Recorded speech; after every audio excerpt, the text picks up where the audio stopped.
Maths में अच्छा खाना बना लगता है आज। फुल यूटिलाइजेशन चल रहा है। चलो, आपका अगर ऐसा है तो एक्सपेक्टेशन पर पूरी उतरने की कोशिश करेंगे।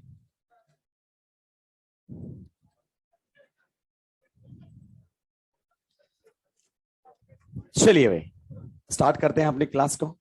देखिए, मैं आपको थोड़ा सा बता देता हूं क्लास कहां से स्टार्ट होने वाली है। ऑर्गेनिक केमिस्ट्री की हम बात करेंगे। किसकी बात करेंगे? Organic chemistry. ये वो सब्जेक्ट है जो अकेला सिलेक्शन तो नहीं करवा सकता, लेकिन अकेला सिलेक्शन रोक जरूर देता है। क्लियर?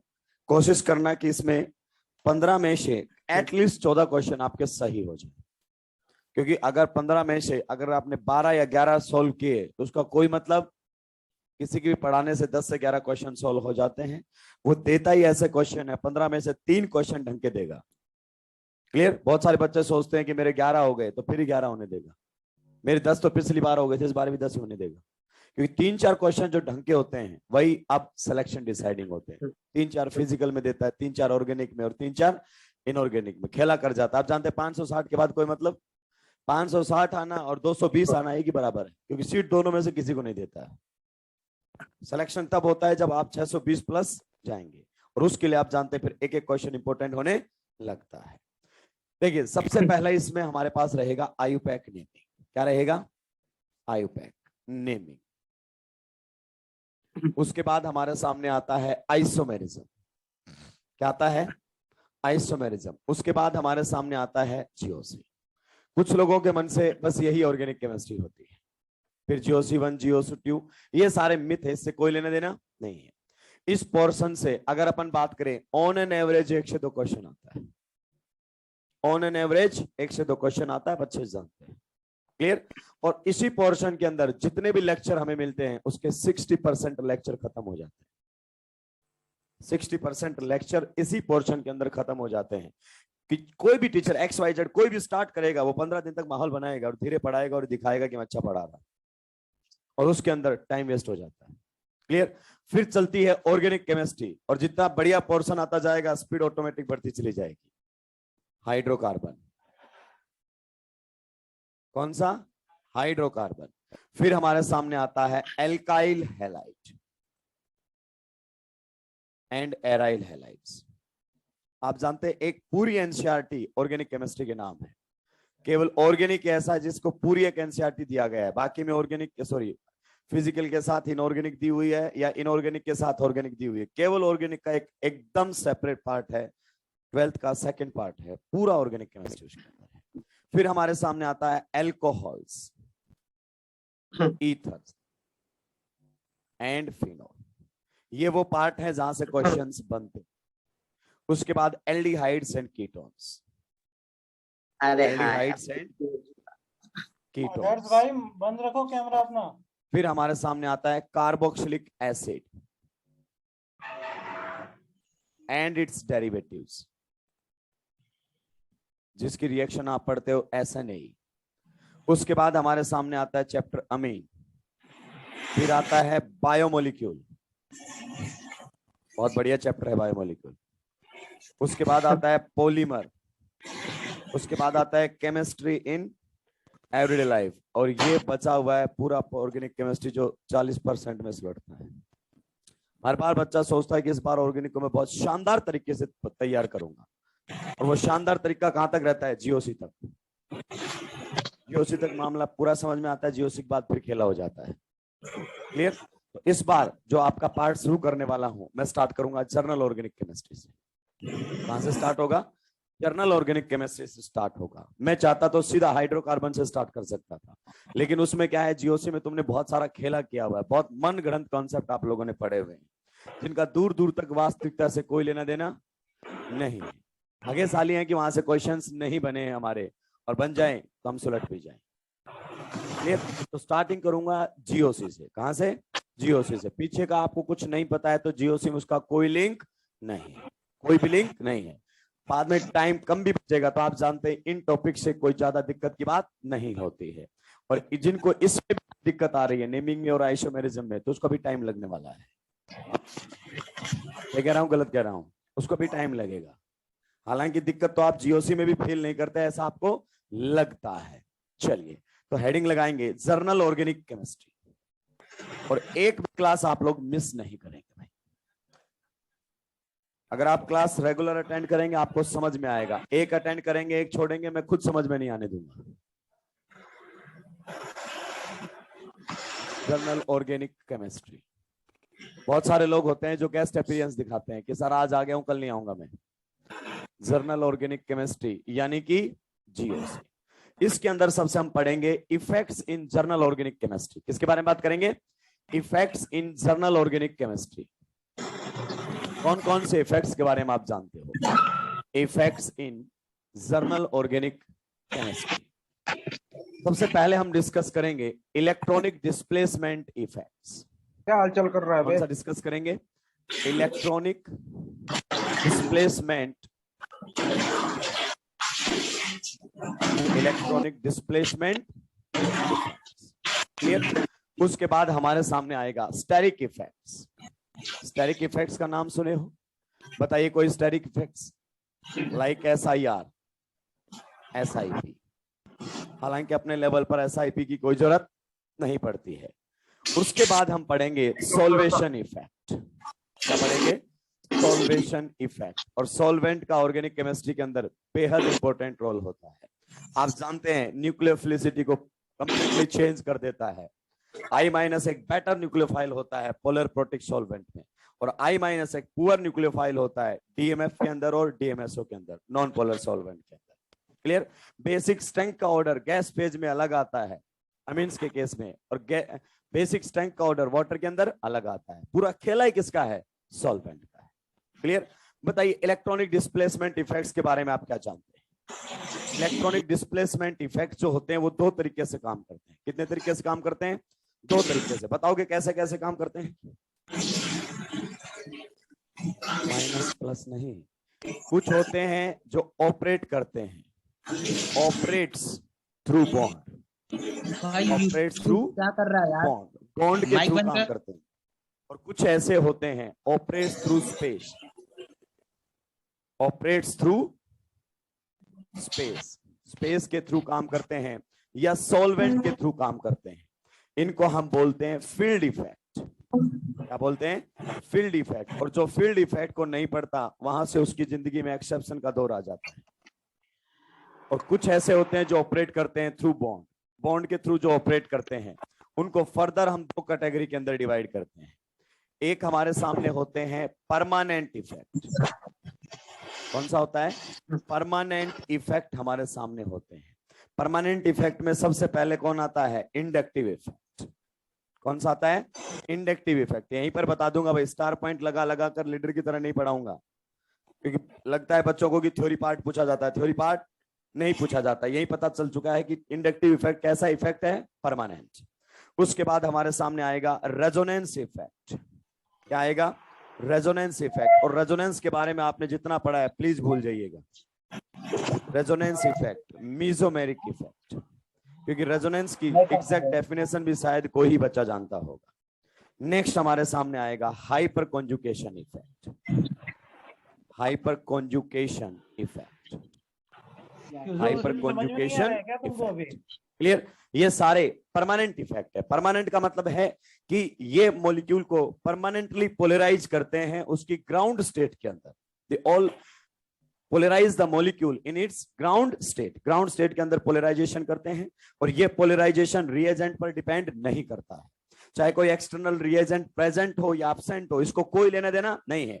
अगर किसी मॉलिक्यूल के अंदर इंडक्टिव इफेक्ट है तो है, अगर कोई मॉलिक्यूल के अंदर रेजोनेंस है तो है। ऐसा नहीं है कि रिएक्शन होने लगेगी तो रुक जाएगा और रिएक्शन होने के बाद खत्म हो जाएगा, नहीं, ऐसा कुछ भी नहीं है। चाहे रिएजेंट आ जाए चाहे ना आए, रेजोनेंस परमानेंट इफेक्ट होता है मॉलिक्यूल के अंदर। टेम्पररी इफेक्ट हमारे सामने रहते हैं। कौन सा रहता है? टेम्पररी। और टेम्पररी इफेक्ट के अंदर अपने पास केवल एक ही होता है, और वो कौन सा होता है? Electromeric effect. कौन सा होता है? Electromeric effect. ये सबसे पहले हमें समझने हैं। देखिए, परमानेंट इफेक्ट के मतलब परमानेंट पोलराइजेशन मॉलिक्यूल के अंदर। टेम्पररी इफेक्ट का मतलब है it arises only in the presence of reagent. जब रिएजेंट आएगा तो ये इफेक्ट मॉलिक्यूल के अंदर दिखेगा। जैसे ही रिएजेंट डिसअपियर होता है, इफेक्ट भी डिमिनिश हो जाता है, खत्म हो जाता है। क्या हो जाता है? खत्म। इसकी जरूरत हमें कभी नहीं पड़ेगी, किसी भी रिएक्शन के अंदर नहीं पड़ने वाली है, क्योंकि हम एकदम अलग तरीके से ऑर्गेनिक को डील करेंगे। इनकी जरूरत लगभग हमें हर जगह पड़ेगी, लगभग हर जगह पड़ेगी। तो इसे हम डिटेल से पढ़ने वाले हैं। पहले इतना छापे, फिर मैं आपको आगे बताता हूं। जीओसी शुरू करने से पहले मैं आपको बहुत बेसिक चीजें बताऊंगा, बहुत ही बेसिक चीजें। नहीं आ रहा है क्या और उन बेसिक चीजों के पढ़ने के बाद आपको आईओसी में भी गजब की हेल्प मिलने वाली है। आज का लेक्चर रहेगा, मतलब ये सोचो कि जीओसी से भी पहले का लेक्चर रहेगा, जहां जीओसी तक पहुंचने पर हमें क्या लगेगा? टाइम लगेगा। I will teach you about electron negativity, modified EN principle, जिससे आपके बहुत सारे क्वेश्चन ऐसे ऐसे चुटकियों में बनने लगेंगे और जो कंफ्यूजन थे वो खत्म होने लगेंगे। HCN और वाटर के अंदर ज्यादा एसिडिक कौन होता है? ये आपके मॉड्यूल का क्वेश्चन है, अगर आपने सोल्व किया है तो जीओसी में दिया हुआ है। कौन ज्यादा एसिडिक होता है? वाटर। बहुत ही गलत जवाब दिए हैं। HCN is more acidic then water. HCN is more acidic then water. कौन अच्छा बेस होता है, वाटर या HCN? कौन अच्छा बेस होता है? ये तो तुमने बोल दिया एसिडिक स्ट्रेंथ के बाद, वरना तुम्हारा दिल गवाही नहीं दे रहा कि ऑक्सीजन। नहीं नहीं नहीं, ठीक है, उसने एसिडिक स्ट्रेंथ बताई है तो अपने को बोलना ही पड़ेगा उल्टा। हालांकि आप जानते हैं water is a better base as compare to HCN। Easily अपना पेयर ऑफ इलेक्ट्रॉन शेयर करेगा और ये जल्दी आपको समझ में आने वाला है, परेशान होने की जरूरत नहीं है। सुलटा दिया है क्या? भाई छापेंगे जल्दी जल्दी। देखो, ऐसा नहीं है कि पहले पहले धीरे धीरे चलूंगा, डे 1 से स्पीड चलेगी, क्योंकि जिसकी स्पीड नहीं है उसका कंपटीशन एग्जाम में कोई मतलब नहीं है। फिर घर वालों को आके पेपर सोल्व करके दिखा देना, वो आपकी पीठ फिर से थपथपा देंगे, सिंपैथी दे देंगे कि वाह बेटा पिछली पे तूने यही किया था कि घर पर आके सारे क्वेश्चन कर दिए थे, कभी वहां भी करके आया कर। सुलटा दिया है क्या? लिखिए इसके अंदर, arises in the presence of reagent only। Temporary के नीचे लिखना है arises in the presence of reagent only। Temporary effect केवल रिएजेंट की प्रेजेंस में आता है। arises only in the presence of reagent only। arises only in the presence of reagent only। Second point लिखेंगे इसे में, diminishes in the absence of reagent। diminishes in the absence of reagent। reagent गायब, effect भी गायब। जैसे online में आपके साथ हुआ था, आप पढ़ रहे हैं, आपके पेरेंट्स आ गए तो एलन का ही जो था वो खुला रहता था विंडो। जैसे पेरेंट्स गायब, विंडो भी गायब, दूसरे पे स्विच कर जाते थे हाथों हाथ। इसे क्या बोलते थे? Temporary effect. टीचर ने मोटिवेट किया, 2 दिन तक पढ़े, फिर गायब। जब तक मोटिवेशन का असर रहा तब तक पढ़ाई रही। इसे टेम्परेरी बोलते हैं। क्या बोलते हैं? टेम्परेरी। तो ये रिएजेंट की प्रेजेंस में होता है, रिएजेंट गायब, इफेक्ट भी गायब। इसके नीचे लिखेंगे, इन सारों के नीचे, independent of reagent. Independent of reagent, इनका रिएजेंट से कोई लेना देना नहीं है। अगर किसी मॉलिक्यूल में हाइपर कॉन्जुगेशन है तो है, फिर खत्म कहानी। इंडिपेंडेंट ऑफ रिएजेंट, रिएजेंट से इनका कोई लेना देना नहीं है। नेक्स्ट पॉइंट इसी में नीचे लिखेंगे, operates even in the absence of reagent। operates even in the absence of reagent। reagent की absence में भी क्या करते हैं? काम करते हैं। operate even in the absence of reagent। English ठीक ठाक है ना अपनी? even in the absence मतलब प्रेजेंस में तो करेंगे ही, absence में भी करते हैं। क्लियर? देखिए, इंडक्टिव इफेक्ट जो हमारे सामने रहता है वो एक वीक इफेक्ट होता है, मरियल इफेक्ट होता है। कैसा इफेक्ट होता है? वीक। और ये भी जो आपके सामने फील्ड इफेक्ट जो लगता है वो भी कैसा इफेक्ट होता है? वीक। कई बार हम इन दोनों के अंदर डिफरेंशिएट नहीं कर पाते हैं, ये दोनों एक साथ काम करते हैं। कई बार हम इनके अंदर डिस्टिंग्विश डिफरेंशिएट नहीं कर पाते हैं कि ये खेला किसकी वजह से खेला गया है, इंडक्टिव की वजह से खेला गया है या फील्ड इफेक्ट की वजह से खेला गया है। ये साइमल्टेनियसली ऑपरेट कर रहे होते हैं मॉलिक्यूल के अंदर। ये ऑपरेट कर रहा होता है कहां से? बॉन्ड के थ्रू। और ये ऑपरेट कर रहा होता है कहां से? सॉल्वेंट के थ्रू या फिर स्पेस के थ्रू। क्लियर? ये टाइम आने पर बातें की जाएंगी। नेक्स्ट हमारे सामने रहने वाला है ईएन प्रिंसिपल। किस पर बात करेंगे हम? ईएन प्रिंसिपल। इंडक्टिव इफेक्ट पर बाद में जाएंगे, वरना तुम्हें वो सीरीज रटनी पड़ जाएगी जो जन्मों जन्मों से तुम रट रहे हो, -i की सीरीज। और उस -i की सीरीज से भी क्वेश्चन आ जाए तो यकीन मानिए ना बना पाओगे। यकीन मानिए ना बना पाओगे, थोड़ी देर में आपको एहसास हो जाएगा। तो यहां पर हम बात करेंगे EN principle. EN principle IOC में आपको जितनी ईएन पढ़ाई गई है वो आईओसी के काम आएगी, ऑर्गेनिक के काम बिल्कुल भी नहीं आएगी। देखिए ईएन की हम किस किस प्रकार से बात करते हैं। एक हमारे सामने होता है EN of element. EN of element यानी कि एलिमेंट्री फॉर्म के अंदर जो ईएन होती है वो हमारे किसी काम नहीं आएगी भाई। इनफैक्ट आप आईओसी में क्वेश्चन सॉल्व कर सकते हैं, मेरे ऑर्गेनिक में काम नहीं आएगी। मतलब क्या कहना चाहते हो सर? कार्बन है, नाइट्रोजन है, ऑक्सीजन है, फ्लोरीन है, कौन ज्यादा इलेक्ट्रोनेगेटिव है? कार्बन से ज्यादा नाइट्रोजन, नाइट्रोजन ज्यादा ऑक्सीजन, और ऑक्सीजन ज्यादा फ्लोरीन। बस कर लिया, क्वेश्चन खत्म। क्योंकि आप जानते हैं ये एलिमेंटल फॉर्म में नहीं पाएंगे किसी कंपाउंड के अंदर, किस में मिलेंगे? कंबाइंड फॉर्म के अंदर मिलेंगे, और वहां पर ये वैल्यू आपके किसी काम की नहीं रहने वाली। तो एक हमारे सामने होता है ईएन ऑफ एलिमेंट, इसी के बारे में पढ़ते हैं। आपने अलग अलग स्केल भी पढ़ी होंगी, मैं उस पर चर्चा नहीं करना चाहता।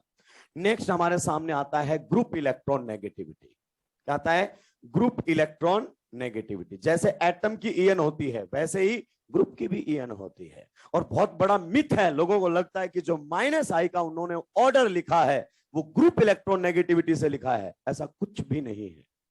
अगर मैं आपसे पूछना चाहूं कि F का और CN का -I किसका ज्यादा होता है? F और CN में बताइए। CN, absolutely correct answer. अगर बात करना चाहें -I किसका ज्यादा है? CN का। बिल्कुल सही आपने आंसर दिया है। क्यों? याद है। बहुत सारे ये भी बोल देते हैं कि ग्रुप इलेक्ट्रॉन नेगेटिविटी, CN की इलेक्ट्रॉन नेगेटिविटी F से ज्यादा है। F सबका पाप लगता है ग्रुप इलेक्ट्रॉन नेगेटिविटी के अंदर, टॉपर है ये इलेक्ट्रॉन नेगेटिविटी का। अगर बात करूं मैं, फ्लोरीन की इलेक्ट्रॉन नेगेटिविटी 4.0 होती है और CN की इलेक्ट्रॉन नेगेटिविटी 3.24 होती है, 3.42 होती है, सॉरी, ये देख लीजिए, ये इलेक्ट्रॉन नेगेटिविटी है। स्टिल -I इफेक्ट किसका है? CN का ज्यादा है। CN फ्लोरीन को अपने आजू बाजू नहीं लगने देता, -I के अंदर अपने आजू बाजू नहीं लगने देता है। तो ये ग्रुप इलेक्ट्रॉन नेगेटिविटी की जो बातें करते हैं ना, इसका -I से कोई लेना देना नहीं है, ये आपको समझ में आएगा। नेक्स्ट हमारे सामने आता है मॉडिफाइड ईएन प्रिंसिपल। कौन सा आता है? Modified EN principle. और ये बेहद काम की चीज रहेगी। मॉडिफाइड ईएन प्रिंसिपल खतरनाक चीज है भाई, ओसी में भी और आईओसी में भी बेहद इस्तेमाल में आने वाली चीज है। कौन सी? Modified EN principal. ध्यान से सुनना, एक साथ छापेंगे। मॉडिफाइड ईएन प्रिंसिपल क्या कहता है, मैं उसी पर ही बात करने के लिए यहां पर रुका हूं।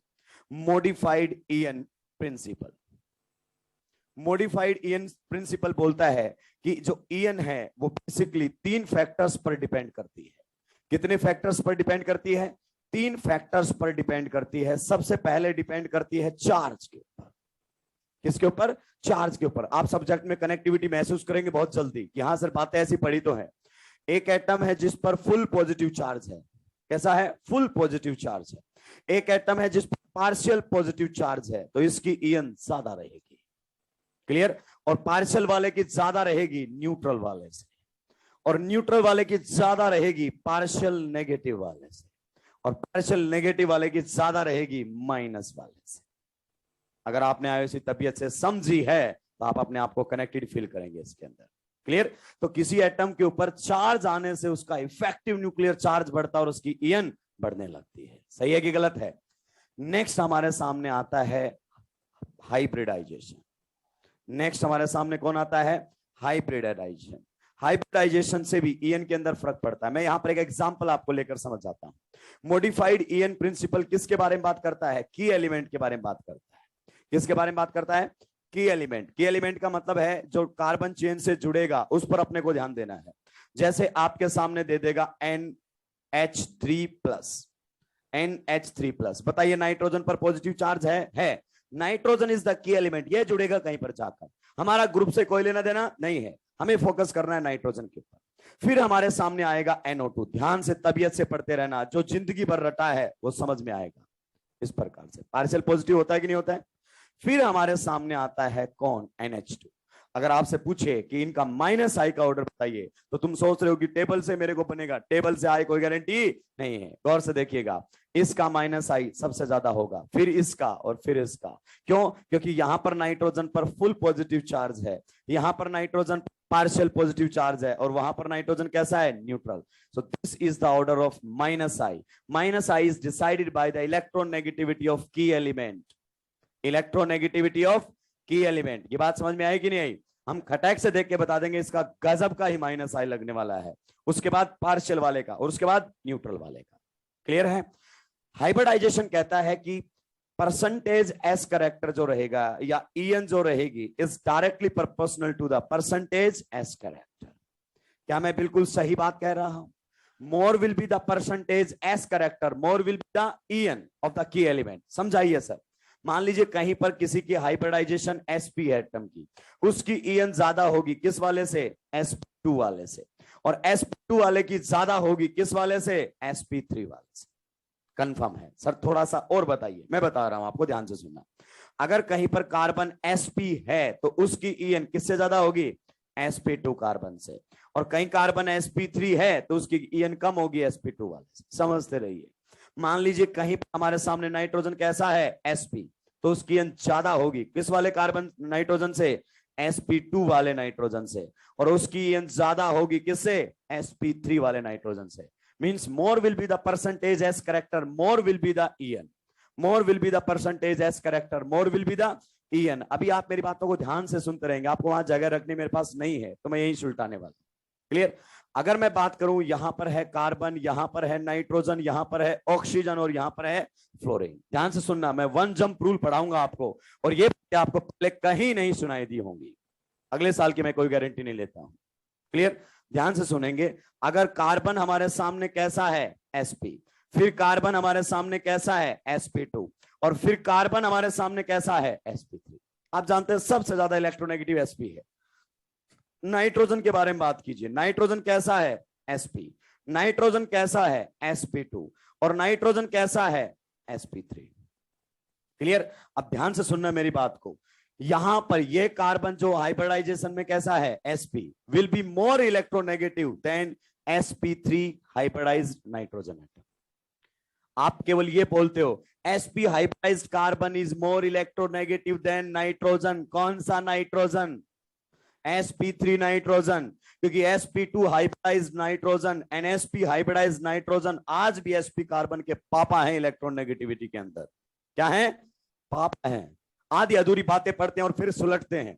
यहां इसमें परसेंटेज कैरेक्टर सबसे ज्यादा और उसमें परसेंटेज कैरेक्टर सबसे कम, तो ये कार्बन जंप कर जाता है नाइट्रोजन से आगे। ये जो कार्बन है वो जंप कर जाता है किससे आगे? नाइट्रोजन से आगे। मतलब कहना क्या चाहते हो सर? मैं ये कहना चाहता हूं sp हाइब्रिडाइज्ड कार्बन की ईएन sp3 हाइब्रिडाइज्ड नाइट्रोजन से क्या होती है? ज्यादा। क्या होती है? ज्यादा। हाइब्रिडाइजेशन का खेला है, परसेंटेज कैरेक्टर का खेला है, तो आपको पता होना चाहिए कंपैरिजन हो किसके साथ रहा है। क्लियर? सुलझ जाओगे वरना फाइल ही सुलझ जाएगी।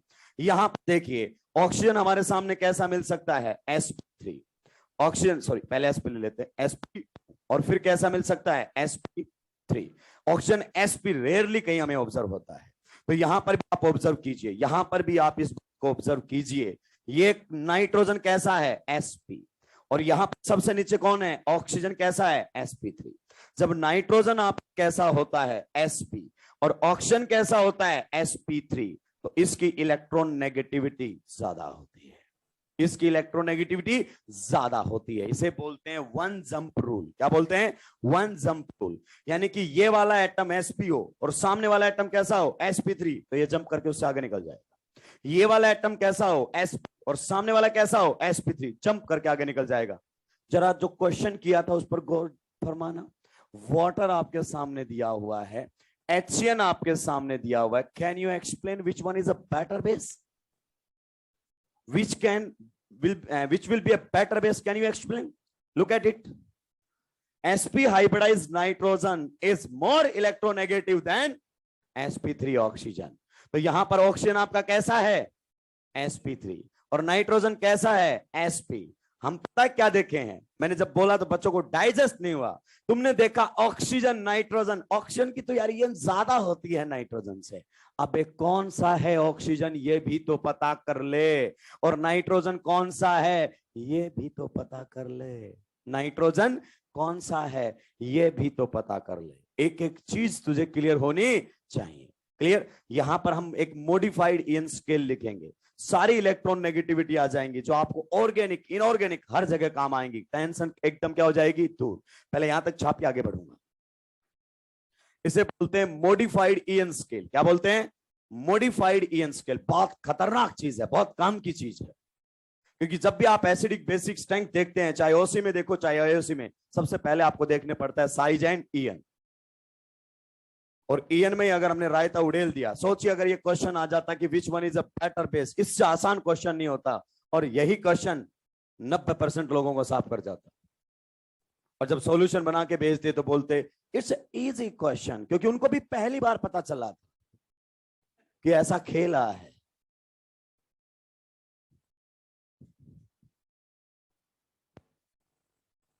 वो कहते हैं ना, मरने के बाद 100 डॉक्टर पैदा हो जाते हैं, जब तक जिंदा है कोई नहीं आता। तो एक बार पेपर आ जाता है ना नीट में, उसके बाद अगली बार उसको उधेड़ देंगे कि ये देख ये देख ये देख। आने वाले पर कोई बात नहीं करता। जी जनाब बोलिए।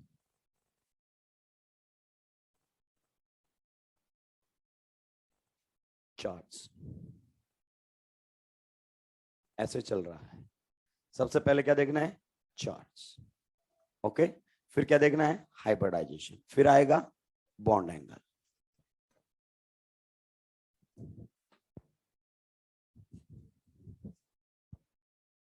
परसेंटेज एस करेक्टर के बढ़ने से होता क्या है?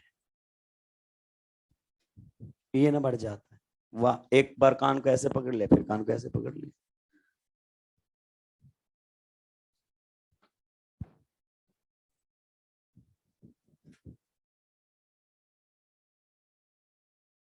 दो कार्बन मैं आपके सामने लिखूंगा और दोनों कार्बन में बताना क्या इनकी इलेक्ट्रॉन नेगेटिविटी सेम रहेगी। ये भी sp है और ये भी sp है। यहां पर पार्शियल पॉजिटिव, यहां पर पार्शियल नेगेटिव, और यहां पर किसी प्रकार की कोई पोलैरिटी। और पार्शियल पॉजिटिव के आने से इलेक्ट्रॉन नेगेटिविटी बढ़ जाए। आगे बात समझ में? एक फैक्टर डिसाइड नहीं करता है। हाइब्रिडाइजेशन ठीक हो गया, ओके, तो यहां पार्शियल पॉजिटिव चार्ज है, ज्यादा इलेक्ट्रॉन नेगेटिविटी है। अभी आएंगी बातें धीरे धीरे। ये जीओसी से भी पहले का बेसिक लेक्चर है, बिल्कुल बेसिक लेक्चर। मॉड्यूल सोल्व करना है तो वैसे बता दो, और समझना है तो वैसे बता देना मुझे, क्योंकि मॉड्यूल में तो दना दन अभी तक इंडक्टिव उल्टा चुका होता है। नीट के लिए कई बार एनसीईआरटी को हमें पूर्ण रूप से खोदना पड़ेगा, और कई बार एनसीईआरटी में नहीं होगा तो भी बातें पढ़नी पड़ेंगी। हालांकि मैं 99% कोशिश करता हूं कि एनसीईआरटी ही पढ़ाता हूं, लेकिन कई बार मुझे एनसीईआरटी के दायरे से बाहर जाना पड़ेगा, क्योंकि आप देखोगे कि जो नीट में -i के ऑर्डर एक दो बार पूछे गए हैं वो एनसीईआरटी ने कहीं नहीं लिखे। तो कई बार हमें कंपटीशन एग्जाम में कहां से क्वेश्चन आना है वो भी करेंगे, लेकिन एनसीईआरटी को तो किसी भी हाले सूरत में नहीं छोड़ सकते। और आपको एहसास होगा कि आपने एनसीईआरटी नहीं पढ़ी है, क्योंकि एनसीईआरटी में जो इंडक्टिव इफेक्ट की डेफिनेशन लिखी है ना, वो शायद ही कोई बच्चा जानता होगा, शायद ही कोई बच्चा जानता होगा। सुलटा दिया है क्या सभी ने? इसी में आपके पास नीचे जगह होगी तो मॉडिफाइड ईएन स्केल लिखेंगे। क्या लिखेंगे? Modified EN scale. और आज के बाद अपनी जुबान पे कंट्रोल रखेंगे। कंट्रोल का मतलब, जब आप ये बोलोगे कि sp hybridized carbon is more electronegative, than पूरा बोलोगे देन sp3 नाइट्रोजन, क्योंकि आज भी जो sp2 नाइट्रोजन और sp नाइट्रोजन है वो sp हाइब्रिडाइज्ड कार्बन के पापा हैं इलेक्ट्रॉन नेगेटिविटी के अंदर। तो सबसे पहले हमारे सामने मॉडिफाइड ईएन स्केल आ रहा है। क्या रहा है? Modified EN scale. modified EN scale on the basis of hybridization, on the basis of hybridization, on the basis of hybridization। किसके बेसिस पर है? ये केवल हाइब्रिडाइजेशन के बेसिस पर है। अगर बीच में चार्ज का इन्वॉल्वमेंट आता है तो ये बढ़ सकता है किसी का। क्लियर? सबसे आगे कौन रहता है हमारे सामने? फ्लोरीन। कौन सा? sp3। sp3 फ्लोरीन गजब का ही इलेक्ट्रोनेगेटिव होता है। उसके बाद हमारे सामने कौन मिलेगा? ऑक्सीजन। कौन सा? sp2 वाला। उसके बाद आपके सामने कौन आएगा? अब जरा बताना। फिर आएगा हमारे सामने नाइट्रोजन। कौन से वाला? sp वाला। ये देखो कहां टिका हुआ है इलेक्ट्रॉन नेगेटिविटी के अंदर। फिर हमारे सामने कौन आएगा? ऑक्सीजन sp3 वाला। फिर बताइए कौन आएगा? नाइट्रोजन sp2 वाला। फिर बताइए कौन आएगा? कार्बन sp वाला। ये कार्बन यहां है, कहां भी इसको, आधे लोग तो कोई सा भी नाइट्रोजन उठा के सबसे आगे रख देते हैं। क्लियर? फिर हमारे सामने कौन आएगा? Nitrogen sp3। आपको कहां ध्यान देना चाहिए? आपको यहां पर ध्यान देना चाहिए। वन एलिमेंटल जंप हुआ है कि नहीं हुआ है? और कहां पर ध्यान देना चाहिए? आपको यहां पर ध्यान देना चाहिए। वन एलिमेंटल जंप हुआ है। फिर हमारे सामने कौन आएगा? Carbon sp2। और फिर कौन आएगा? Carbon sp3। हम कितना सा पढ़ते हैं? ये इतना सा पढ़ लेते हैं कि परसेंटेज एस करेक्टर ज्यादा, ईएन ज्यादा, और दनादन क्वेश्चन करने लगते हैं क्योंकि मॉड्यूल में इतनी बात दी होगी। नेक्स्ट अब हमारे सामने आएगा यहां पर बॉन्ड एंगल पर। किस पर बातें होंगी? बॉन्ड एंगल के ऊपर हम बात करने वाले हैं। और शायद आपको पता होगा percentage S character is directly proportional to bond angle, is directly proportional to bond angle. भाई लोगों यहां भी थोड़े से सचेत हो जाना, क्योंकि कोई बात कहां लगानी है ये बेहद इंपॉर्टेंट होता है। हम चीजों को पढ़ तो लेते हैं, फिर दना दन उसको लगाते रहते हैं, पता भी नहीं चलता कि कहां लगाना है कहां नहीं। ये मॉडिफाइड एन स्केल वैल्यू केवल और केवल सेकंड पीरियड के लिए वैलिड है। किसके लिए वैलिड है? सेकंड पीरियड के लिए वैलिड है। इसको थर्ड पीरियड में अप्लाई मत कर देना। अब ये मैं जानता हूं मैंने ये बात क्यों बोली है। जो नहीं जानता होगा ना वो इस पे स्टार लगा के छोड़ देगा, उसको पता नहीं, बस 4 जगह लगाए। केवल सेकंड पीरियड के लिए वैलिड है। अभी देखना आपने चीजें तो बहुत सारी पढ़ी हैं, लेकिन आपको लगेगा कि सर सही तरीके से हमने चीजों को समझाने, हम भाग्यशाली थे कि हमसे क्वेश्चन नहीं पूछे गए, भाग्यशाली थे हम। क्लियर? चलिए हम इस प्रकार से बात करते हैं। अगर मैं आपसे पूछता हूं बॉन्ड एंगल के बारे में, किसके बारे में? बॉन्ड एंगल के बारे में। यहां बॉन्ड एंगल ज्यादा है कि यहां पर बॉन्ड एंगल ज्यादा है? प्लीज आप बताइए। ये नाइट्रोजन के ऊपर लोन पेयर है, किस में बॉन्ड एंगल ज्यादा है? सेकेंड में डेफिनेटली। अगर यहां पर हमारे सामने क्या है? θ1, तो यहां पर हमारे सामने क्या होगा? θ2। And definitely θ2 is greater than θ1। Exactly आपने सही आंसर दिया है, एग्जैक्टली। क्लियर? अब मैं आपसे पूछना चाहता हूं कौन से बॉन्ड्स में परसेंटेज एस कैरेक्टर ज्यादा है? कौन से वाले बॉन्ड्स में परसेंटेज एस कैरेक्टर ज्यादा है? कौन से वाले में? इस वाले में या उस वाले में? अबे वो क्या लिखा हुआ है? मोर will be the percentage bond angle, more will be the percentage S character. Bent rule पढ़े हो कि नहीं पढ़े हो? वो पी में बात कर दिया है, मैंने एस में बात कर दिया है। कितना सा फर्क होता है? तो यहां पर percentage S character in bonds में आपको क्या दिखाई देगा? ज्यादा दिखाई देगा कि नहीं दिखाई देगा? यहां पर परसेंटेज एस कैरेक्टर क्या दिखाई देगा? कम। एग्री करते हो? बिल्कुल सही। अगर हम यही बात लगा देते हैं इसके ऊपर NH3+ के ऊपर, ध्यान से सुनते रहना, और यही बात हम लगा देते हैं NR3+ के ऊपर, ध्यान से सुनते रहना। आपने पढ़ा होगा इनमें किसकी माइनस आई वैल्यू ज्यादा होती है, रटने की जरूरत नहीं, आप समझ में आएगी। गौर से सुनना। यहां पर नाइट्रोजन पर पॉजिटिव चार्ज है, यहां पर भी नाइट्रोजन पर पॉजिटिव चार्ज है। की एलिमेंट पर चार्ज क्या हो गया है? फिक्स। हाइब्रिडाइजेशन देख, सेम है सर। बॉन्ड एंगल देख, यहां पर अगर मैं बात करना चाहूं θ1 और यहां पर मैं बात करना चाहूं θ2, कैन यू एक्सप्लेन θ1 से ज्यादा θ2 रहेगा? रहेगा कि नहीं रहेगा? अगर ज्यादा रहेगा तो इस बॉन्ड के अंदर परसेंटेज एस कैरेक्टर क्या रहेगा? ज्यादा। और इस परसेंटेज एस कैरेक्टर क्या रहेगा? कम। और इसमें परसेंटेज एस कैरेक्टर क्या रहेगा? ज्यादा। ये जब कहीं पर जाकर जुड़ेगा तो ये इलेक्ट्रॉन्स को ज्यादा खींचेगा और ये इलेक्ट्रॉन्स को कम खींचेगा। आपको ये बात समझ में आई कि नहीं आई?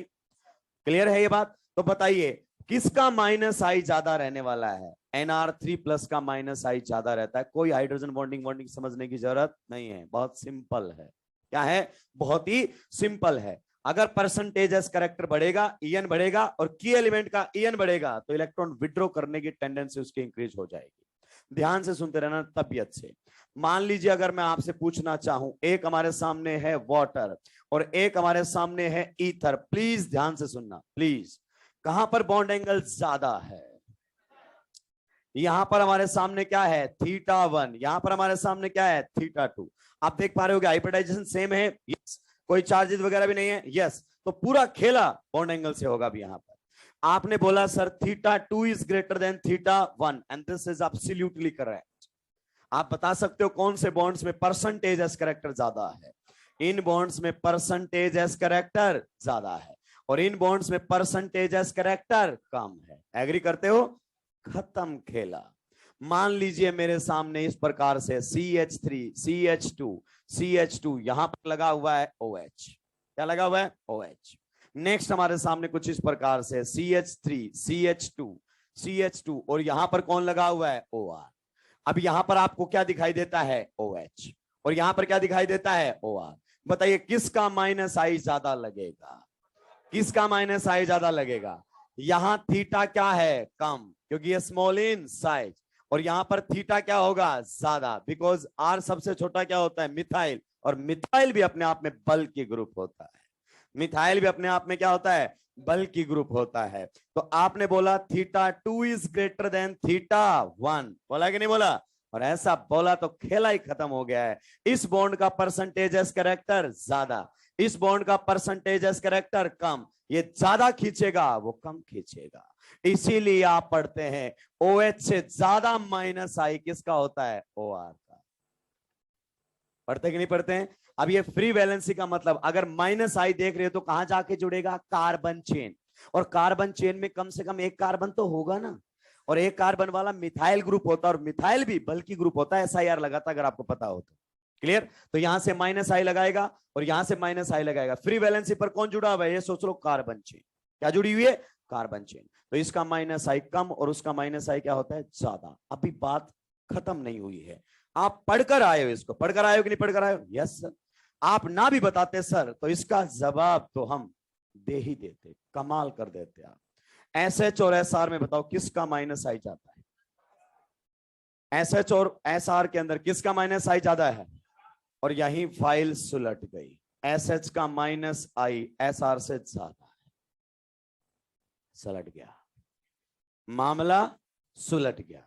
बहुत सारे लोग ऐसे करते हैं, ये पढ़ा दिया, मेरे को बोलते हैं कि YSY फालतू पढ़ाता है। YSY फालतू नहीं पढ़ाता है, YSY कभी चीज को अधूरी नहीं छोड़ता है। अगर कोई कॉन्सेप्ट दिया है, मैं इतना बोलूंगा मॉड्यूल सॉल्व होगा और उसके लिए जगह छोड़ दूंगा। जब वो ये पूछ सकता है, अगर तेरे को ये कॉन्सेप्ट पता है तो इस कॉन्सेप्ट में क्या दिक्कत है? इसका मतलब तेरे को पूरा कॉन्सेप्ट ही नहीं पता है। ये जो तुम पूरा खेला खेल रहे हो ना बॉन्ड एंगल का, ये तभी वैलिड है जब आपका सेंट्रल एटम, जब आपका सेंट्रल एटम कौन से पीरियड से बिलोंग करे? सेकेंड पीरियड से बिलोंग करे। और दूसरा, सेंट्रल एटम की हाइब्रिडाइजेशन क्या होनी चाहिए? sp3। Then only these things are applicable. जो रिपल्सन रिपल्सन खेलते हो ना तुम, तभी अप्लीकेबल है, वरना अप्लीकेबल नहीं है। क्या तुमने sp2 में देखा है कि रिपल्सन होने से बॉन्ड एंगल बढ़ा है? नहीं। क्या तुमने थर्ड पीरियड में देखा है? नहीं। तो इस सेकंड पीरियड की साइज जो होती है सेकंड पीरियड एटम की, वो स्मॉल होती है, और स्मॉल एटम के ऊपर जब लार्ज ग्रुप्स आते हैं तो रिपल्सन फील करते हैं। और यहीं पर अगर आपने ऑक्सीजन की जगह सल्फर टिका दिया होता तो sulphur is large in size, यहां पड़े रहेंगे, इनको कोई दिक्कत आने वाली नहीं है। But oxygen is small in size, repulsion feel करते हैं। तो यहां पर जैसा आप सोचते हैं एग्जैक्टली वैसा ही होता है। ये जो यहां पर आर ग्रुप होता है, कौन होता है?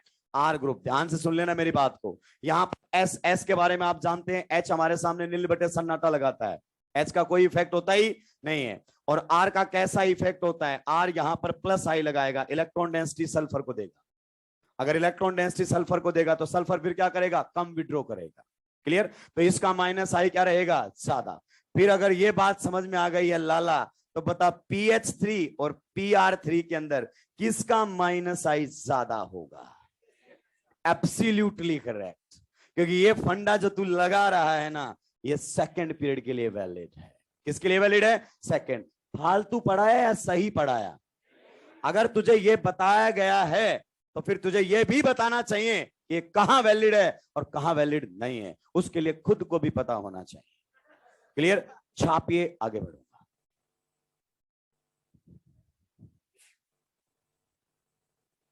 वहां ले जाकर छोड़ूंगा जहां नीट वाले के हाथ में कोई और ऑप्शन होगा ही नहीं।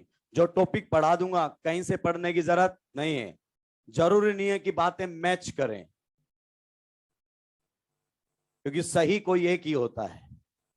कोई ज्यादा सही और कोई कम सही नहीं हो सकता। सही सही होता है और गलत गलत होता है।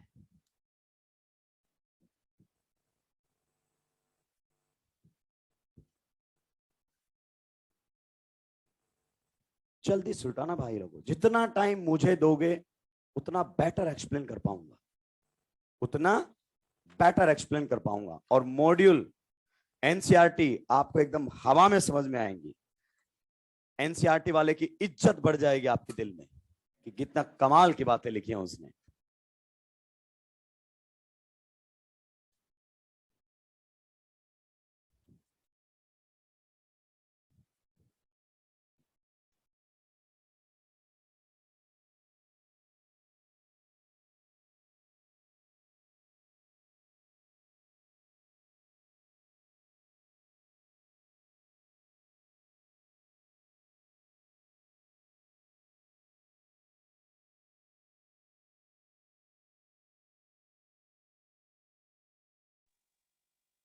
सर म्यूट का ही किया।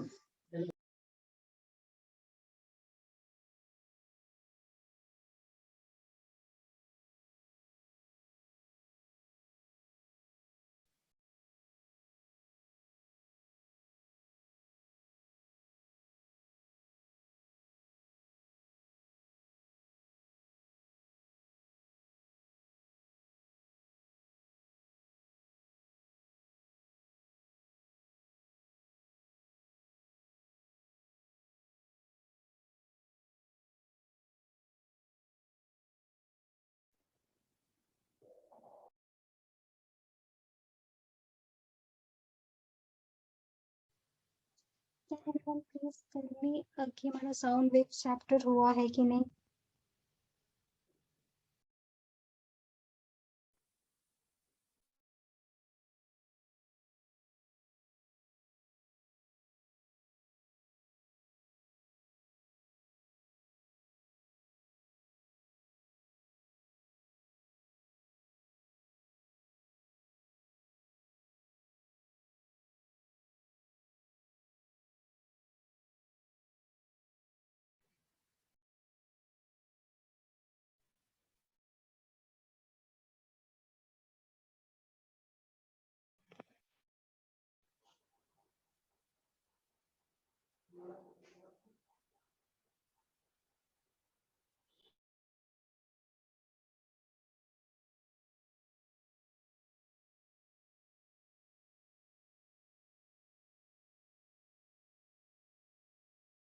वीडियो नहीं आ रही।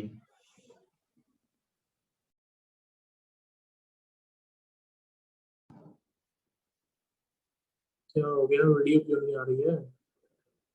भाई किसी पे नंबर है वाई एस वाई सर का तो कॉल कर दो एक बार। भाई क्या हो रहा है? हम भी बख्शे। किसी पे वाई एस वाई सर का नंबर है तो कॉल कर लो एक बार, तभी होगा, ऐसा तो होगा नहीं। अबे यार, बंद करके क्या पता कुछ बता रहा हो। अबे नहीं, बंद करके नहीं बता रहे ये। इनऑर्गेनिक वाले सर जैसे थोड़ी है। नहीं, ये करता है, ये उससे ज्यादा करता है। ये वीडियो बंद कर देता है, एक एक घंटे तक भी कर देता है ये। वाई वैच वाले बता रहे थे। ये भी वैसे ही है रे। दोस्ती तो है उसी का ही तो दोस्त है ये। उससे बढ़ के हैं। हाँ, ये तो साइड में लिख रहे होंगे अभी। उनसे बढ़ के हैं। क्या कोई कंप्लेन करने से कुछ नहीं होता? कुछ नहीं अरे होता है। मैंने इनऑर्गेनिक वाले सर के लिए पूरी कंप्लेन लिखी थी, ईमेल की थी। कुछ नहीं होता है। कुछ नहीं होता है। वो लोग जाने वाले हैं मार्च में छोड़ के यहाँ से, लास्ट में, अप्रैल के बाद। मैंने कभी कॉल करा था वीक के लिए तो उन्होंने होल्ड पर करके छोड़ दिया, कुछ रिस्पॉन्स ही नहीं दिया उन्होंने। दोनों छोड़ के जाने वाले हैं एलेंस, इसलिए कर रहे हैं। ओके। अरे यार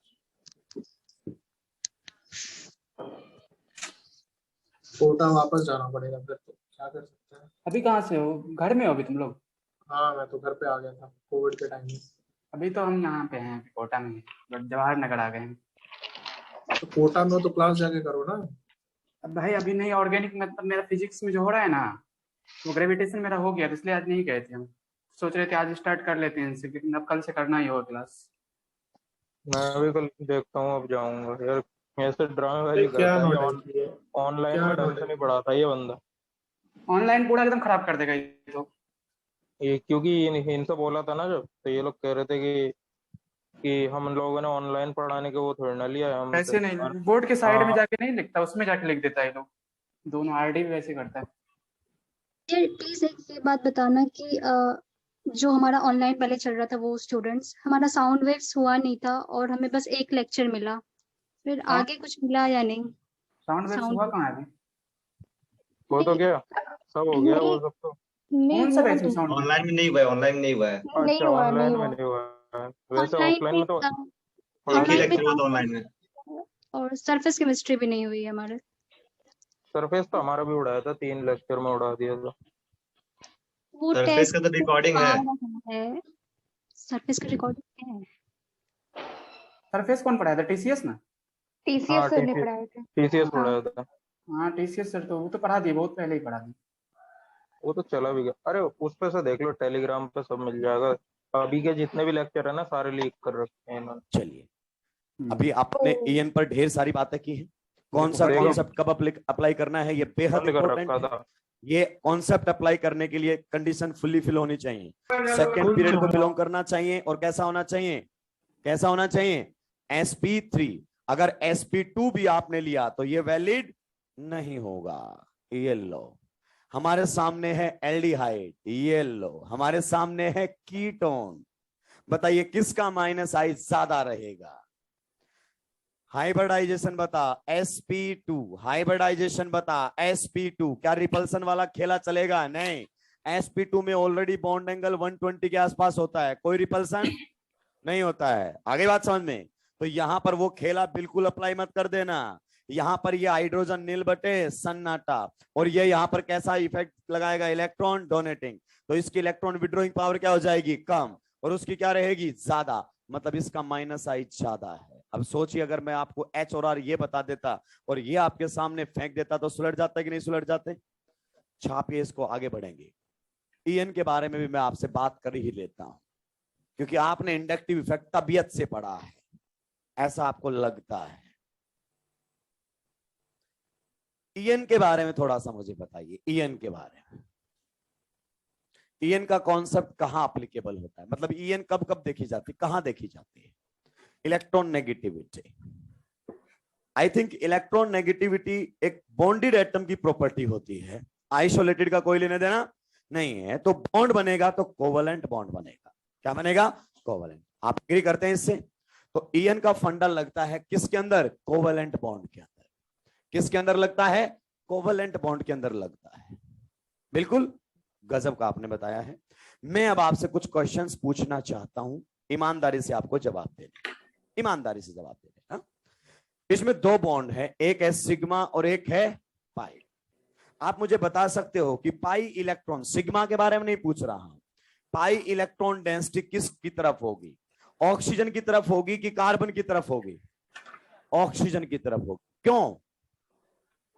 क्योंकि ऑक्सीजन का ईएन ज्यादा है। एकदम दिमाग से पैदल इंसान है आप। ईएन केवल सिग्मा बॉन्ड पर एप्लीकेबल होता है। ईएन केवल कहां एप्लीकेबल होता है? सिग्मा बॉन्ड के ऊपर एप्लीकेबल होता है। पाई बॉन्ड का कोई लेना देना। स्टार लगा लगा के लिखता है, inductive effect is applicable on sigma bond. लिखता है कि नहीं लिखता है? और इंडक्टिव इफेक्ट अराइज किसकी वजह से होता है? ईएन डिफरेंस की वजह से। और ईएन कहां काम करता है? सिग्मा बॉन्ड पर, पाई पर काम नहीं करता है। अगर पाई बॉन्ड में देखना इलेक्ट्रॉन डेंसिटी किसकी तरफ है तो रेजोनेंस से देखना पड़ेगा। किससे देखना पड़ेगा? रेजोनेंस से। आप इस पाई बॉन्ड को ऐसे ब्रेक करेंगे और आपको हाथों हाथ पता चलेगा कि इलेक्ट्रॉन डेंसिटी ऑक्सीजन की तरफ ज्यादा है। यहां से आता है रेजोनेंस। क्या आता है? रेजोनेंस। आप बताइए क्या ये इस मॉलिक्यूल के अंदर रेजोनेंस है? क्या इस मॉलिक्यूल के अंदर रेजोनेंस है? क्या फॉर्मल्डिहाइड में रेजोनेंस है? क्या फॉर्मल्डिहाइड में रेजोनेंस है? क्या फॉर्मल्डिहाइड में रेजोनेंस है? गर्दन तोड़ दूंगा, कहां से पढ़कर आए हो? फॉर्मल्डिहाइड के अंदर रेजोनेंस है। और तुझे लगता है कि मैं झूठ बोल रहा हूं तो जाके चेक कर ले, एल्डिहाइड कीटोन चैप्टर के अंदर रेजोनेटिंग स्ट्रक्चर बना रखी है। कार्बोनिल कार्बन का इलेक्ट्रोफिलिसिटी नेचर एक्सप्लेन किया है रेजोनेटिंग स्ट्रक्चर से। तेरे को लगता है एनसीईआरटी हलवा है? अगर ऐसा लगता है तो तूने एनसीईआरटी जीवन में नहीं पढ़ी है। रेजोनेंस सिग्मा पाई का मोहताज नहीं है। रेजोनेंस सिग्मा पाई का मोहताज नहीं है। अब मैं तेरे को बोलता हूं फॉर्मल्डिहाइड के अंदर रेजोनेंस है, कंफर्म करता हूं है। अब मैं तुझसे पूछ रहा हूं ये पाई इलेक्ट्रॉन्स लोकलाइज्ड है या डीलोकलाइज्ड है? ये पाई इलेक्ट्रॉन्स लोकलाइज्ड है। जाके एनसीईआरटी से ढंग से डेफिनेशन पढ़ के आओ रेजोनेंस की। एनसीईआरटी ने कहीं नहीं लिखा कि delocalization of pi electron is resonance, कहीं नहीं लिखा है। एक ही बात लिखता है, हर स्टैंडर्ड बुक एक ही बात लिखता है, अगर किसी मॉलिक्यूल की एक से ज्यादा लुईस डॉट स्ट्रक्चर बनाई जा सकती है तो उसके अंदर रेजोनेंस है। If a molecule can have more than one Lewis dot structures, it means it is having resonance. और रेजोनेंस का डिलोकलाइजेशन से कोई लेना देना नहीं है।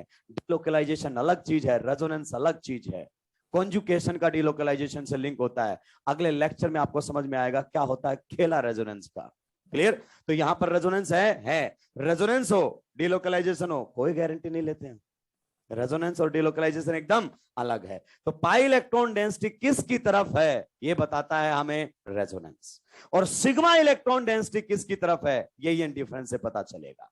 नो डाउट इस सिग्मा बॉन्ड के इलेक्ट्रॉन्स किसके पास रहते हैं? ऑक्सीजन के पास रहते हैं। किसके पास रहते हैं? ऑक्सीजन के पास रहते हैं। ये क्लियर हुआ कि नहीं हुआ? तो अब अपन इंडक्टिव इफेक्ट पढ़ने वाले हैं, तो आपको पता चल जाना चाहिए ईएन डिफरेंस की वजह से अगर पोलैरिटी आती है तो कौन से बॉन्ड में आती है? सिग्मा में आती है। और ईएन डिफरेंस की वजह से मामला चल रहा है तो वो कहां पर चलेगा? सिग्मा में चलेगा। कहां पर चलेगा? सिग्मा पर। इसीलिए स्टार मार मार के लिखते हो कि inductive effect is applicable on sigma bond only, क्योंकि यही नहीं पता कि ईएन का खेला कहां खेला जाता है, तो रटना ही पड़ेगा। छापी आगे बढ़ता हूं, हेडिंग लगाऊंगा इंडक्टिव इफेक्ट। हेडिंग हमारे सामने लगने वाली है, कौन सा? इंडक्टिव इफेक्ट की मैं बात करने वाला हूं। किसकी बात करने वाला हूं? इंडक्टिव इफेक्ट की मैं बात करने वाला हूं। कोई मुझे डेफिनेशन बताएगा इंडक्टिव इफेक्ट की?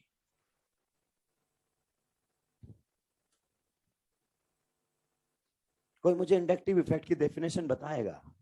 मैं एनसीईआरटी का बहुत बड़ा फैन हूं और वही डेफिनेशन मैं सुनना चाहता हूं। एनसीईआरटी का मैं बहुत बड़ा फैन हूं रियली।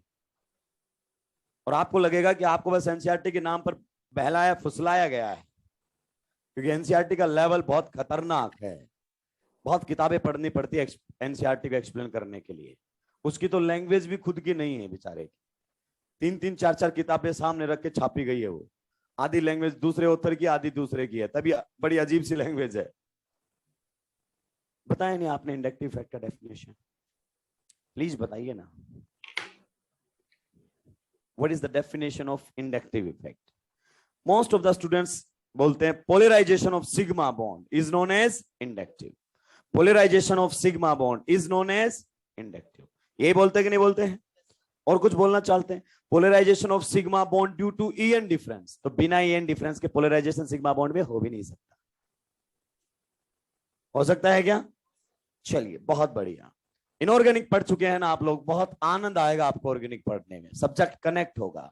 Br2 में कोई पोलैरिटी है क्या? बिल्कुल सही आपने जवाब दिया है, यहां पर कोई पोलैरिटी नहीं है। तो ध्यान रखना इलेक्ट्रोफिलिक एडिशन रिएक्शन में कभी इसको Br+ और Br- में तोड़ो, क्योंकि तुमने तोड़ा है ऐसे इसको। क्लियर? ध्यान रखना इस बात का। और अगर मैं इसके पास में वाटर ले आऊं तो क्या ख्यालात हैं आपके? अगर मैं इसके पास में वाटर ले आऊं क्या ख्यालात हैं आपके? पोलैरिटी इंड्यूस हो जाएगी क्या? यस। यहां रिपल्सन होगा? रिपल्सन होगा तो यहां पर आ जाएगा पार्शियल पॉजिटिव, यहां पर आ जाएगा पार्शियल नेगेटिव। देखिए सिग्मा बॉन्ड में मैंने पोलैरिटी इंड्यूस कर दी है, सिग्मा बॉन्ड के अंदर मैंने क्या इंड्यूस कर दी है? पोलैरिटी। कैन आई से इट इज इंडक्टिव इफेक्ट? तूने बोला पोलराइजेशन ऑफ सिग्मा बॉन्ड, मैंने कर दी पोलैरिटी। बॉन्ड, ये बॉन्ड नहीं बना हुआ,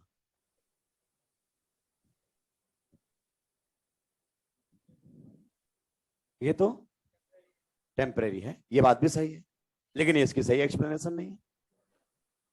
ये जो इफेक्ट काम कर रहा है, क्या इन दोनों के बीच में कोई बॉन्ड है? ये इफेक्ट कहां से काम करेगा? या तो स्पेस से या फिर सॉल्वेंट से। और आपने पढ़ा था कि दो तरीके से इलेक्ट्रॉनिक डिस्प्लेसमेंट होता है, वाया बॉन्ड, वाया स्पेस। और आप जानते हैं इंडक्टिव, हाइपर और रेजोनेंस बॉन्ड के थ्रू ऑपरेट होने वाले हैं, स्पेस के थ्रू ऑपरेट होने वाले। Got the point? तो ये फील्ड इफेक्ट है। क्या है? फील्ड इफेक्ट है, ये इंडक्टिव इफेक्ट नहीं है। आई बात समझ में? चलिए, ये फील्ड इफेक्ट है। अच्छा और बताइए, HCl के अंदर आपके क्या ख्यालात हैं? इंडक्टिव इफेक्ट है? HCl के अंदर इंडक्टिव इफेक्ट है। यहां पर देखिए पार्शियल नेगेटिव, यहां पर पार्शियल पॉजिटिव। क्या HCl के अंदर इंडक्टिव इफेक्ट है? कद्दू है। कहां से इंडक्टिव इफेक्ट होता है? डेफिनेशन नहीं पढ़ी ढंग से तुमने। CH3, CH2, CH2, Cl, इस बॉन्ड के अंदर इंडक्टिव इफेक्ट है इस मॉलिक्यूल के अंदर? Yes, definitely inductive effect is present. अब सुनना ध्यान से, अगर मैं आपसे पूछूं, देखिए ऑर्गेनिक के अंदर कार्बन हाइड्रोजन बॉन्ड को क्या माना जाता है? Non polar. Carbon hydrogen bond को क्या माना जाता है? Non polar. क्या इस मॉलिक्यूल में फिलहाल कोई इंडक्टिव इफेक्ट है? नहीं, कोई इंडक्टिव इफेक्ट नहीं है। यहां पर हमारे सामने है कार्बन और Cl बॉन्ड, यहां पर है पार्शियल नेगेटिव और यहां पर है पार्शियल पॉजिटिव। क्लियर?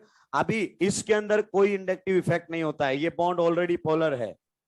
ये बॉन्ड कैसा है? Already polar.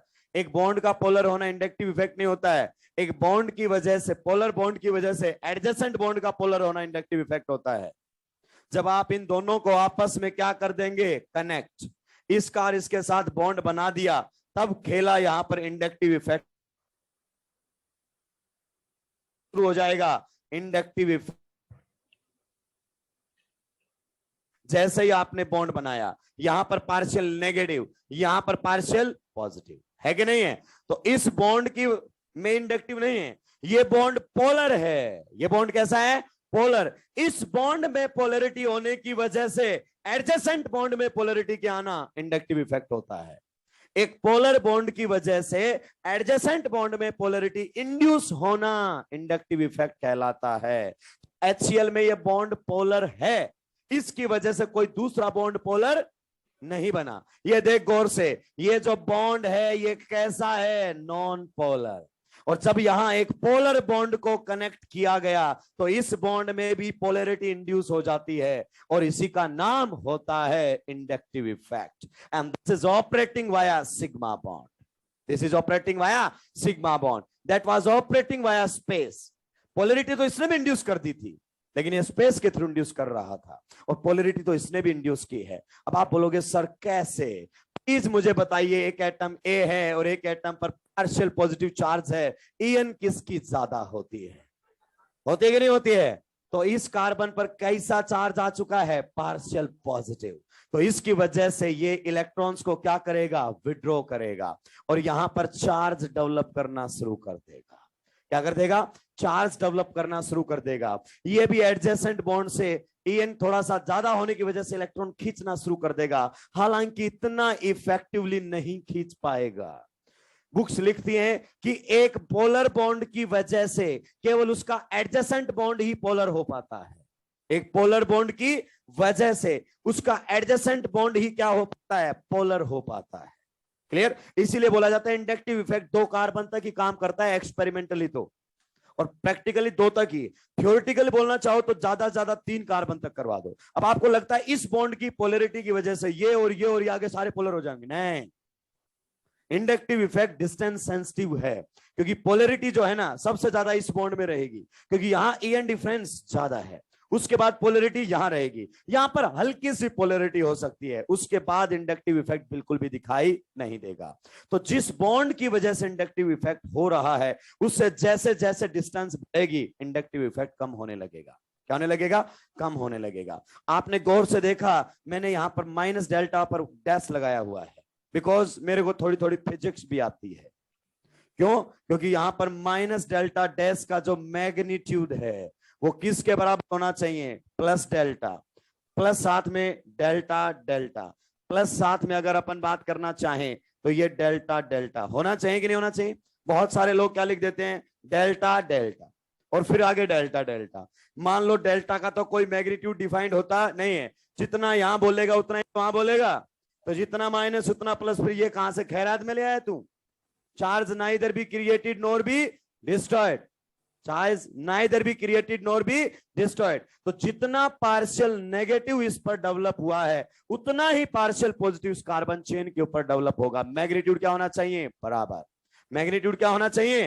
बराबर होना चाहिए। और अगर अपन बात करना चाहें तो डेल्टा ज्यादा रहता है किससे? डेल्टा डेल्टा से। और ये और भी ज्यादा रहता है किससे? डेल्टा डेल्टा से। ये आपको पता होना चाहिए, क्योंकि डेल्टा की वैल्यू हमेशा लेस देन 1 होती है। डेल्टा की वैल्यू हमेशा ही लेस देन 1 होती है। अगर 0.1 को 0.1 से ही मल्टीप्लाई करेगा तो कितना आएगा? 0.01। आगे बात समझ में? तो डेल्टा ज्यादा होता है मैग्नीट्यूड में किससे? डेल्टा डेल्टा से। तो जैसे सोर्स एटम से जो मेन काम कर रहा है उससे डिस्टेंस बढ़ती चली जाएगी, चार्ज का मैग्नीट्यूड क्या होता चला जाएगा? कम होता चला जाएगा। तो इंडक्टिव इफेक्ट बताइए डिस्टेंस को लेकर सेंसिटिव है कि नहीं है? Can you tell me the definition of inductive effect? Now you tell me the definition of inductive effect. Polarization of sigma bond is known as inductive effect. आपको लगता नहीं इनकम्प्लीट है कि नहीं है? और आज जाकर अपनी एनसीईआरटी पढ़ना, एनसीईआरटी ने बिल्कुल तबीयत से लिखा है polarity induced in A sigma bond due two adjacent polar sigma bond. एक सिग्मा बॉन्ड के पोलर होने की वजह से उसके एडजेसेंट सिग्मा बॉन्ड में पोलैरिटी का इंड्यूस होना इंडक्टिव इफेक्ट कहलाता है। और ईएन कहां पर काम करता है? सिग्मा में। इसीलिए इंडक्टिव इफेक्ट कहां से ऑपरेट करता है? सिग्मा के थ्रू ऑपरेट करता है। आप बता सकते हैं इंडक्टिव इफेक्ट ज्योमेट्री पर डिपेंड करेगा क्या? इंडक्टिव इफेक्ट किसी मॉलिक्यूल की ज्योमेट्री पर डिपेंड करेगा क्या? नहीं, क्योंकि वो सिग्मा के थ्रू ऑपरेट करता है। चाहे वो सिग्मा तू ऐसे ऐसे बना दे, चाहे ये सिग्मा तू ऐसे बना दे, उससे कोई फर्क पड़ने वाला नहीं है, क्योंकि वो तो इन बॉन्ड्स के थ्रू काम करता है। किसके थ्रू काम करता है? बॉन्ड्स के थ्रू काम करता है। तो इंडक्टिव इफेक्ट मॉलिक्यूल की ज्योमेट्री पर नहीं डिपेंड करता है, वो केवल डिपेंड करता है डिस्टेंस से। डिस्टेंस बोला है, डिस्प्लेसमेंट नहीं बोला है। क्लियर? क्योंकि तुम पढ़े लिखे हो, फिजिक्स पढ़ लिए कि सर यहां डिस्प्लेसमेंट क्या है? कम है। कम है कि नहीं है? और यहाँ डिस्प्लेसमेंट क्या है? ज्यादा। मैंने डिस्टेंस की बात की, डिस्टेंस यहां और डिस्टेंस यहां दोनों क्या है? सेम है। इंडक्टिव इफेक्ट डिस्टेंस डिपेंडेंट होता है, इसीलिए मॉलिक्यूल की ज्योमेट्री पर डिपेंड नहीं करता। और इंडक्टिव इफेक्ट परमानेंट है। इस बॉन्ड की वजह से इस मॉलिक्यूल में जो पोलैरिटी आई है ना वो परमानेंट है, चाहे रिएजेंट आए जाए ये पोलैरिटी नहीं जाएगी। क्लियर? और इस पोलैरिटी की वजह से मॉलिक्यूल की फिजिकल प्रॉपर्टी में चेंज आने लगेंगे, उसके बॉइलिंग पॉइंट में चेंज आने लगेगा, उसके डायपोल मोमेंट में चेंज आने लगेगा। तो इंडक्टिव इफेक्ट मॉलिक्यूल की ग्राउंड स्टेट के अंदर आने वाला इफेक्ट होता है, जिसकी वजह से मॉलिक्यूल की फिजिकल प्रॉपर्टी भी इन्फ्लुएंस होती है, उसका बॉइलिंग पॉइंट, उसका मेल्टिंग पॉइंट, उसका डायपोल मोमेंट क्या होने लगता है? चेंज होने लगता है। ये पहले नॉन पोलर था, इस बॉन्ड के जुड़ते ही कैसे हो गया है? पोलर हो गया है। हाँ या ना? छापी आगे बढ़ूंगा, जल्दी जल्दी सुलटाएंगे भाई लोग। पहले छापो, डेफिनेशन भी बताई जाए।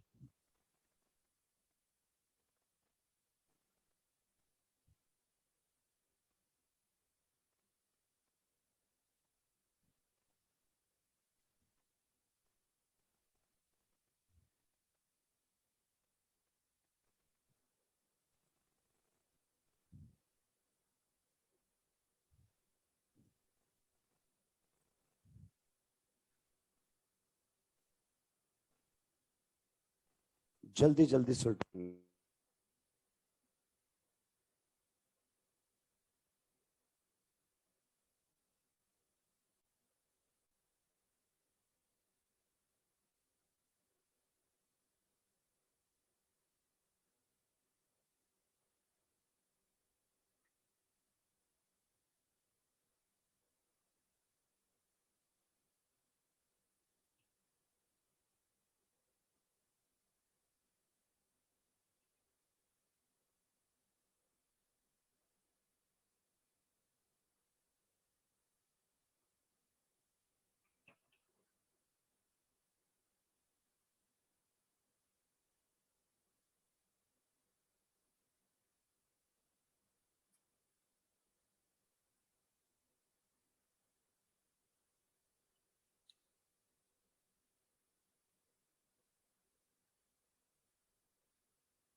लिखिए डेफिनेशन।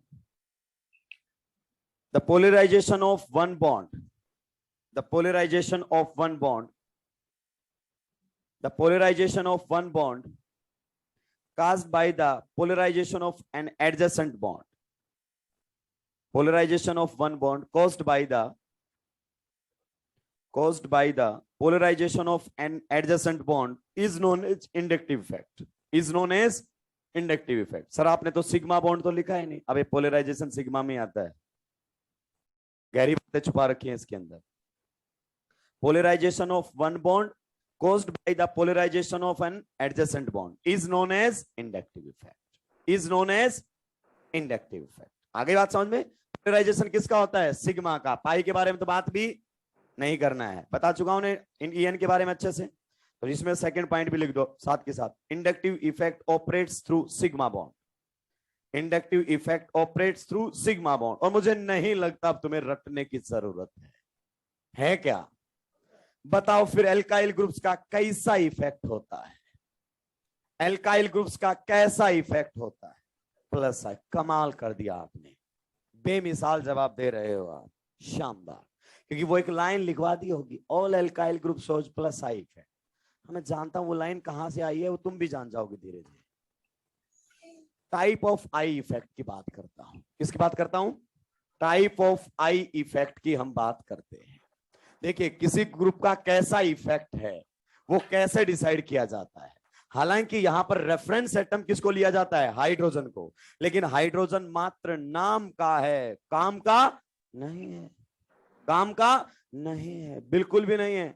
अगर हाइड्रोजन के खेले में चले, बहुत सारे लोग लिखवा देते हैं if electronegativity is more than hydrogen then minus I, if electronegativity is less than hydrogen then plus I. तो बता CH3 का कैसा इफेक्ट लगेगा? कैसा इफेक्ट लगेगा? प्लस आई। बिल्कुल आपने सही जवाब सा दे दिया। हाइड्रोजन की इलेक्ट्रॉन नेगेटिविटी बता 2.1 और CH3 की इलेक्ट्रॉन नेगेटिविटी होती है 2.4। बता दिया, कर दिया खेला तूने। फिर तो CH3 कैसा इफेक्ट लगाना चाहिए? माइनस आई लगाना चाहिए। कैसा लगाना चाहिए? मैंने क्या बोला है, बुक्स जो लिखती हैं वो मामला एकदम अलग है। आप ध्यान से सुनना, हाइड्रोजन केवल किसका है? नाम का, काम का नहीं है। जब भी कार्बन चेन के ऊपर कोई एटम या ग्रुप जुड़ेगा, या तो वो ग्रुप इलेक्ट्रॉन डेंसिटी को कार्बन चेन पर बढ़ाएगा या घटाएगा। अगर वो कार्बन चेन पर इलेक्ट्रॉन डेंसिटी को बढ़ा रहा है, इलेक्ट्रॉन डोनेट कर रहा है कार्बन चेन की तरफ, तो उसका इफेक्ट रहेगा प्लस आई। और वो खींच रहा है तो कैसा रहेगा? Minus I. That's all. और उसके लिए आप आसानी से समझ सकते हैं, ध्यान से सुनते रहना, ध्यान से। सबसे पहले हमारे सामने आ रहा है प्लस आई इफेक्ट। कैसा आ रहा है? Plus I effect. और दो एग्जाम्पल आपकी आंखें खोल देंगे। ये हमारे सामने दिया हुआ है, बताइए क्या ख्यालात है MgBr का यहां पर हमारे सामने कैसा इफेक्ट लगेगा? कैसा इफेक्ट लगेगा? आयनिक बॉन्ड नहीं होता है राक्षस, पोलर कोवेलेंट बॉन्ड होता है। आयोनिक कंपाउंड नहीं होते ऑर्गेनोमेटालिक कंपाउंड्स। प्लीज क्लियर, ध्यान से सुनना मेरी बात को ध्यान से। जब भी कोई ग्रुप लगा हो तो आपको EN किसकी देखनी है? की element. Who is the key element? Mg। Clear, आप जानते हैं Mg है और यहां पर कार्बन कैसा है? sp3। आप जानते हैं कार्बन sp3 की Mg से EN क्या होती है? ज्यादा होती है कि नहीं होती है? यस। तो यहां पर कैसा डेवलप करेगा? Partial positive. और यहां पर कैसा डेवलप करेगा? Partial negative. क्या मैं सही कह रहा हूं? Yes. Right now this alkyl group is showing minus I effect. This alkyl group is showing minus I effect and this is showing plus I effect on the alkyl group. हाँ या ना? सुनता जा, ध्यान से सुनता जा। बातें एनसीईआरटी की हो रही हैं। ये हमारे सामने होता है एल्काइल लिथियम। क्या होता है? Alkyl lithium. यहां पर कैसा चार्ज रहता है? Partial positive. यहां पर partial negative, partial partial negative. इस प्रकार से होगा कि नहीं होगा? 101% होगा। बताइए यहां पर इसका कैसा इफेक्ट है? Plus I. तो ये जो ग्रुप आपको यहां पर दिख रहे हैं, ये कैसा ग्रुप है? इलेक्ट्रॉन डोनेटिंग ग्रुप है, या ये बोल सकते हैं इलेक्ट्रॉन रिलीजिंग ग्रुप है। ये भी हमारे सामने कैसा है? इलेक्ट्रॉन डोनेटिंग ग्रुप है, या फिर ये बोल सकते हैं इलेक्ट्रॉन कैसा है? रिलीजिंग ग्रुप है। बोल सकते हैं कि नहीं बोल सकते हैं? यानी कि सर फिर आप ऐसा बोल दिए ना, मान लीजिए कोई ग्रुप इस प्रकार से लगा दिया गया है कार्बन चेन पर, जो कार्बन चेन को इलेक्ट्रॉन्स दे रहा है, कार्बन चेन को इलेक्ट्रॉन्स दे रहा है, तो इस पर कैसा चार्ज आएगा, पार्शियल पॉजिटिव, और बाकी चेन पर कैसा डेवलप कर देगा, पार्शियल नेगेटिव कर देगा कि नहीं कर देगा। तो इस ग्रुप का कैसा इफेक्ट होगा, प्लस आई इफेक्ट होगा। कैसा इफेक्ट होगा, प्लस आई। अब बताइए कैसे पता लगाया जाएगा, ये पता लगाया जाएगा अगर वो एटम है तो इस एटम की EN sp3 कार्बन से क्या होनी चाहिए, कम होनी चाहिए। होनी चाहिए कि नहीं होनी चाहिए। अगर ये कोई ग्रुप जैसे MgBr पूरा एक ग्रुप है तो उस ग्रुप में की एलिमेंट को देखना पड़ेगा। किसको देखना पड़ेगा, की एलिमेंट को देखना पड़ेगा। और आपके सामने alkyl group minus I effect लगाते हुए, और तुझे लग रहा है कि आउट ऑफ सिलेबस बात जा रही है तो एनसीईआरटी एग्जाम्पल जाके पढ़ लेना, ऑब्जेक्टिव क्वेश्चन दिया हुआ है, in which of the following polarity is correctly mentioned. NCERT example का क्वेश्चन है, किसका है, NCERT example chapter alkyl halide, जाकर देख लेना, परेशान होने की जरूरत नहीं है। यहां पर हमारे सामने आता है माइनस आई इफेक्ट। कैसा आता है, माइनस आई इफेक्ट। सर ये कैसे बताओगे, समझिए आप, हम तो ग्रुप की बात कर रहे हैं। किसकी बात कर रहे हैं, ग्रुप की। यहां पर मैंने किसको जोड़ दिया है, क्लोरीन को। यहां कैसा आएगा, पार्शियल नेगेटिव। यहां पर कैसा आ जाएगा, पार्शियल पॉजिटिव। यहां पर भी कैसा आ जाएगा, पार्शियल पॉजिटिव। यहां पर भी पार्शियल पार्शियल पॉजिटिव। बताइए ये जो आपके सामने है इसका कैसा इफेक्ट है, माइनस आई इफेक्ट है। किसके ऊपर, एल्काइल चेन के ऊपर। तो यहां पर एल्काइल चेन कैसा इफेक्ट दिखा रही थी, माइनस आई, और यहां पर कैसा दिखा रही है, प्लस आई। मतलब ये क्लोरीन को इलेक्ट्रॉन्स दे रहा है क्या, यस। तो मोस्ट ऑफ द केसेस में अल्काइल ग्रुप्स का प्लस आई इफेक्ट होता है, except organometallic compounds, except organometallic compounds. क्योंकि ऑर्गेनोमेटालिक कंपाउंड्स में कार्बन का बॉन्ड मेटल से होता है, और मेटल की टेंडेंसी इलेक्ट्रॉन रिलीज करने की होती है, मेटल की टेंडेंसी इलेक्ट्रॉन्स को विड्रॉ करने की नहीं होती है। You got the point. तो यहां पर सर आप फिर जर्नलाइज कर दीजिए ना चीजों को, क्या ही दिक्कत की बात है, बिल्कुल जर्नलाइज कर देंगे। ये